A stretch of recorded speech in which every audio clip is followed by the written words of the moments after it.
¿Qué nos comentarían de las metas de control en la diabetes? Sí, César.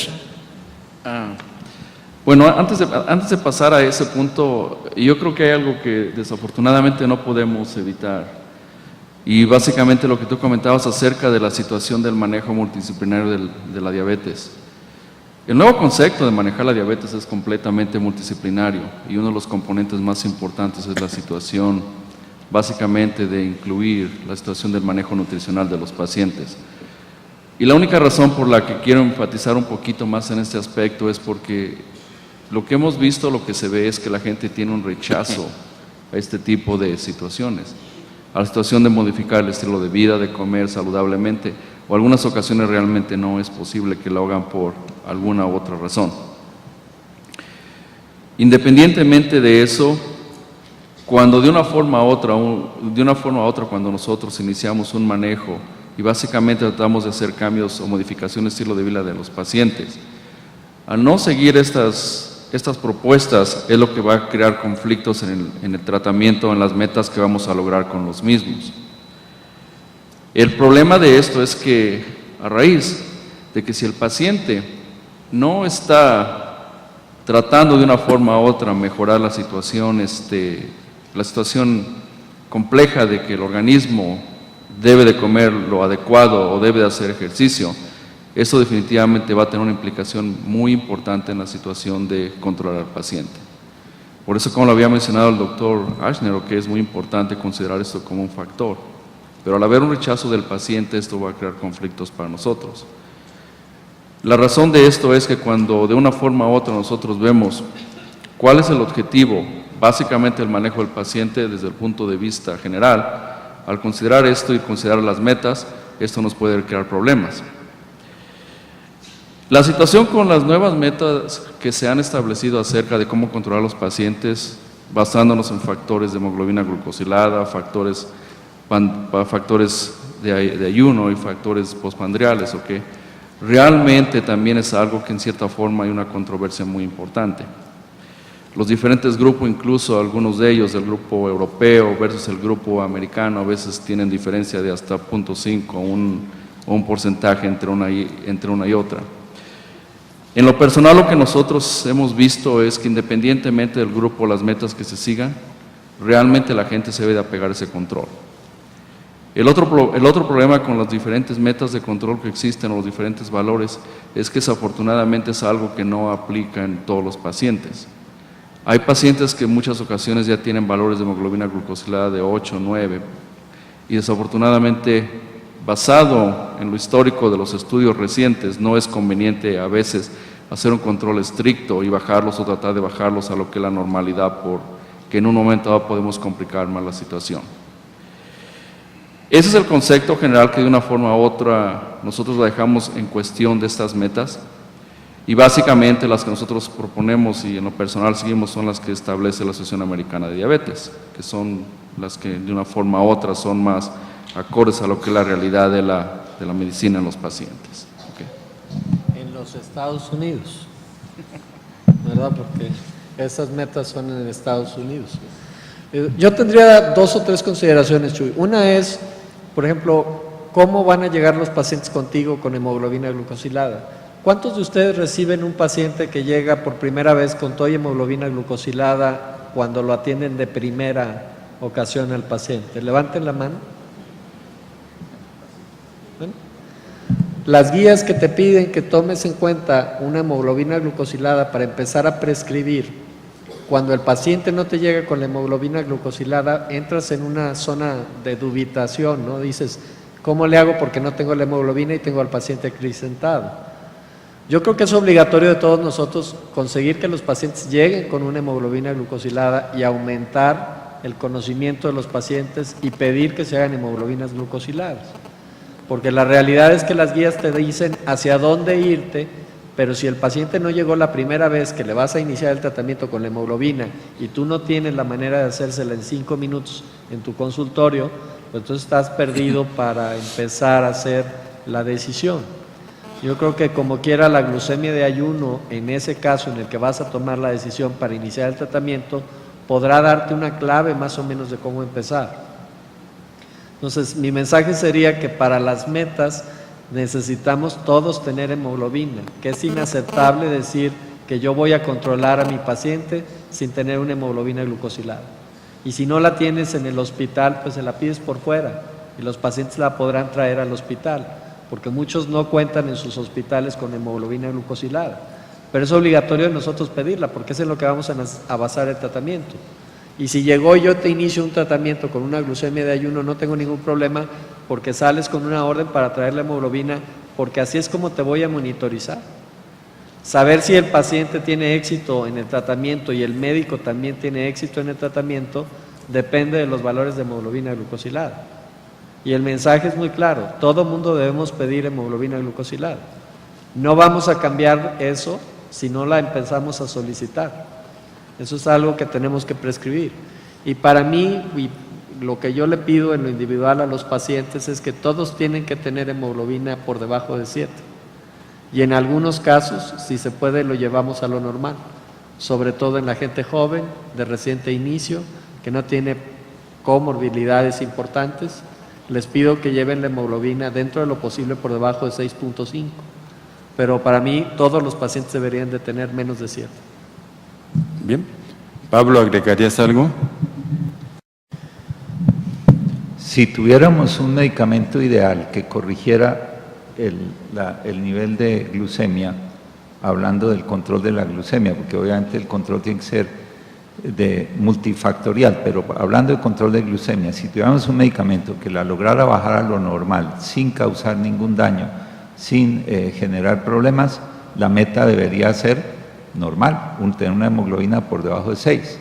El problema es que para llegar allá a veces hay que hacer mucho daño, se genera más daño que beneficio. Y en realidad lo que han mostrado los estudios recientes es que lo más importante es cómo, no a dónde llegar, sino cómo llegar a esa meta. En este momento tenemos algunas formas de lograr llegar a una hemoglobina por debajo de 7 sin que haya mayores efectos adversos. Si eso se puede hacer, esa debe ser la meta. Si con eso el paciente llega a menos de 6.5, todavía mejor. Y si llegó a 6, perfecto. No hay que buscar la manera de volverle a subir la hemoglobina porque está demasiado baja. Si el paciente puede llegar a una hemoglobina normal con un tratamiento que no le cause muchos efectos adversos, esa debería ser la meta. Sin embargo, lo mínimo, estoy de acuerdo con Fernando, es llegar a menos de 7. Y esto yo diría que es válido para todos los pacientes y se puede lograr para todos los pacientes si se usa un enfoque terapéutico que no le cause mucho daño. Si el paciente con eso va a correr peligro, entonces podría uno considerar una meta menos estricta, pero en principio esa debe ser para todos la meta básica. Un punto importante que no quisiera pasar por alto es el tiempo. Tengo varias observaciones que voy a pedir que me ayuden a comentar, pero tengo el tiempo encima. Y ven que quiero dejar abierto un rato para nuestra audiencia. Entonces, yo quisiera un comentario rápido sobre lo siguiente. Ya indicamos metformina. La metformina tiene limitaciones en su indicación, tiene fenómenos particularmente gastrointestinales adversos. Tal vez el 25, el 30, el 35% de nuestros pacientes con diabetes mellitus tipo 2 tenga algún compromiso de nefropatía. Entonces, las consideraciones sobre cómo indicar la metformina basándonos en el filtrado glomerular, en el grado de filtración glomerular, más que en la creatinina sérica como tal. Y la manera de dosificar la metformina yo creo que sería muy importante para compartirlo con nuestros asistentes.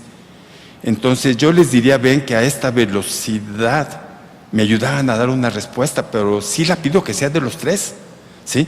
Porque cuando yo leo una cosa veo que no hay uniformidad entre una asociación y la otra y no todas me apoyan, de manera que la experiencia de ustedes es valiosa para los que aquí asistimos. ¿Empezarías tú, César? Voy a tratar de... Es que son muchas preguntas en una. Bueno, fundamentalmente fueron las 12. Sí. No pierdas el tiempo. Bueno, en primer lugar, definitivamente, o sea, lo que sabe de la metformina es algo histórico. Es un medicamento que habitualmente es utilizado universalmente, bastante bueno, pero desafortunadamente si existe una complicación ya renal, desafortunadamente no se puede utilizar el medicamento.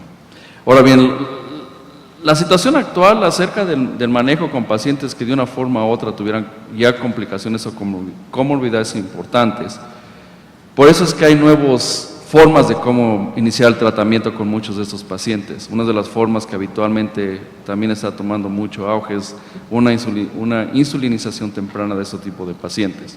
Incluso actualmente se están realizando y hay estudios donde ya los pacientes que de una forma u otra tienen cierta complicación o incluso sin complicación ya está utilizando insulina como de entrada para tratar de revertir, sobre todo ayudar a que esas células beta no tengan compromiso. La forma como la metformina se prescribe en los pacientes es muy importante porque también de eso va a depender el éxito de una forma u otra que el paciente tenga una tolerancia adecuada y al parecer parece que las personas tienen diferentes formas de cómo hacerlo al respecto.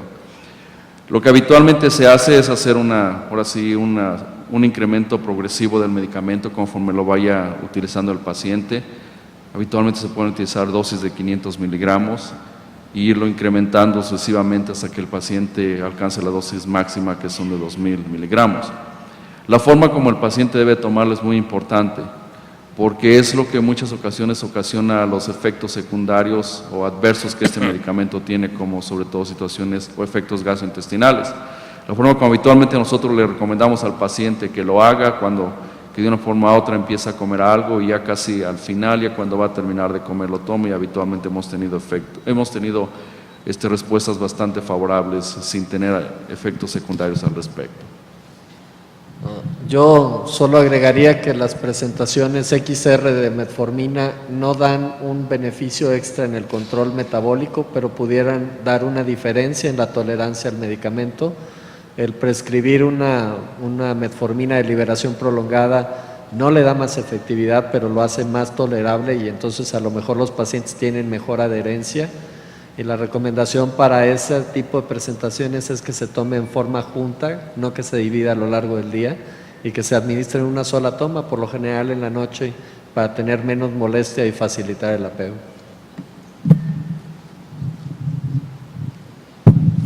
Yo estoy totalmente de acuerdo en que el tratamiento de la diabetes depende de la insulina, pero la mayoría de los pacientes la tienen.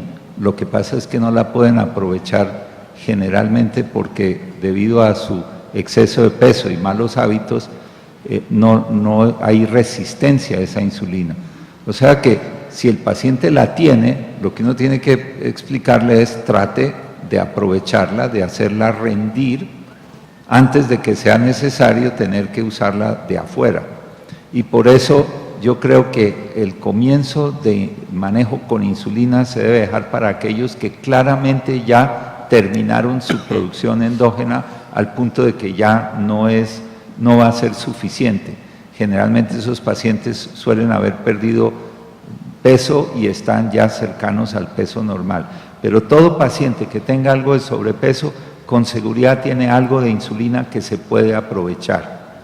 Y desde ese punto de vista, la metformina es tal vez de las drogas que más permiten en un comienzo eso y bajar peso, son las estrategias que más permiten aprovechar la insulina endógena.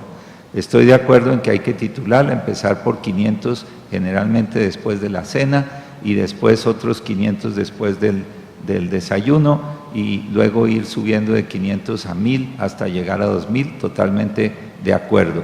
Y en cuanto a la insuficiencia renal, todo paciente con diabetes tipo 2 debería medírsele de entrada una creatinina y con la creatinina se puede calcular qué tanto de función renal tienen. Ustedes pueden entrar en una página web, buscar cálculo de depuración de creatinina por el MDRD, que es el método MDRD, y ahí les dan la fórmula. Inclusive ustedes meten los datos de creatinina y edad del paciente y con eso les calculan la depuración.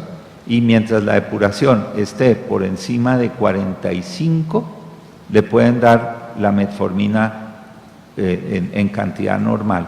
Entre 45 y 30 le bajan a la mitad, es decir, no pueden dar más de 1000 miligramos. Y por debajo de 30 no se puede dar metformina. Y en realidad, de verdad, la cifra que mencionabas de 30, 40% es de pacientes que ya tienen un poco menos depuración de la que tenían antes de la diabetes. Pero el porcentaje de pacientes que tienen menos de 30 y que no pueden tomar metformina realmente es mucho más bajo. Bien, muchas gracias. Escuchábamos también hace un momento cómo de inicio sabemos o predecimos que no va a responder a monoterapia. Luego, en los que sí indicamos la metformina como monoterapia, sabemos que pasa un tiempo no muy largo y ya no tienen el control ideal y que a veces nos permitimos más tiempo para decidir un segundo fármaco. ¿Qué me comentaría nuestro grupo de profesores y qué segundo fármaco pudiéramos seleccionar? Sí, César. Bueno,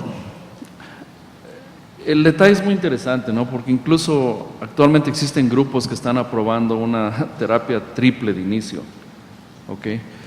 Pero independientemente de eso de utilizar metforminas, las asociaciones pueden ser múltiples, dependiendo con las diferentes opciones. Puede lo que habitualmente las guías establecen es que el medicamento se puede asociar con con insulina, se puede hacer con secretagogos, se puede con glitazonas, e incluso actualmente se está hablando también de utilizarlo con incretinas.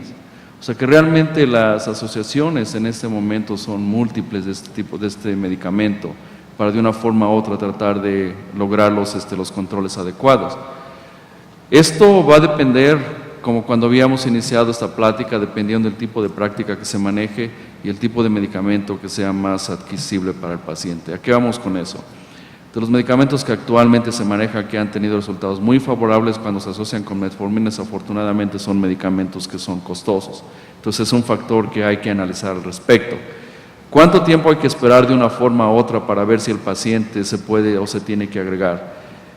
Esto habitualmente lo que se maneja en la práctica médica es basado en los valores de hemoglobina glucosilada, que habitualmente se hace o se realiza cada 3 meses, porque acuérdense que este tipo de medición representa cómo el paciente está manejando su medicamento, o cómo está manejando, perdón, su diabetes en los últimos 3 meses. Entonces, habitualmente lo que nosotros manejamos es que si iniciamos con un medicamento, evaluamos en 3 meses, y en 3 meses en un momento dado no hemos logrado las metas, podemos tener otras opciones. Y como les había comentado, las opciones son múltiples y van a ser dependiendo de lo que de una forma u otra nosotros manejemos más adecuadamente, o estemos más familiarizados, o el paciente pueda adquirir mucho más fácil. Yo creo, Chuy, que la disyuntiva es entre 3 clases terapéuticas. Si yo tengo una falla metformin o el paciente viene lo suficientemente descontrolado, como mencionaba Pablo, para que le dé una terapia de combinación de inicio, yo tengo 3 alternativas. Tengo sulfanilureas, inhibidores de EPP4 y tengo inhibidores o bloqueadores de los transportadores de sodio-glucosa, que yo, para mi punto de vista, deberían ser las 3 medicaciones a utilizarse. En algunas de las guías lo recomiendo.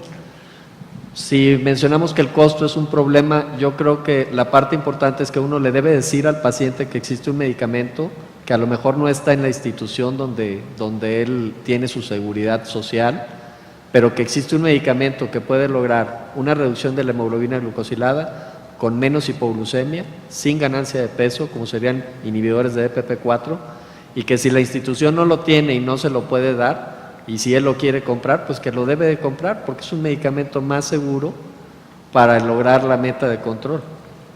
Si el paciente dice yo no lo puedo comprar, siempre tengo una alternativa con una sulfanilurea, que tendríamos que tener mucho cuidado en la condición cardiovascular o en aquellos pacientes de alto riesgo de hipoglucemia. Y la tercera alternativa que nos quedaría son los medicamentos que van a aparecer pronto en México, que ya hay uno aprobado, dapaglifosina, y viene canaglifosina, que esos te van a dar el beneficio de la pérdida de peso, el control metabólico, que se pueden combinar con metformina y no son inyectables. Y tienen un mecanismo independiente de la insulina. Y si lo que queremos ahorrarle es insulina al paciente, pues estos trabajan en un mecanismo independiente de insulina. Y para mí esas son las tres alternativas en la segunda fase. Yo dejaría fuera la insulina, dejaría fuera a los agonistas del receptor de GLP-1, dejaría fuera a las inhibidores de alfa-glucosidasas como las alternativas a usar. Yo veo nada más esas tres posibilidades.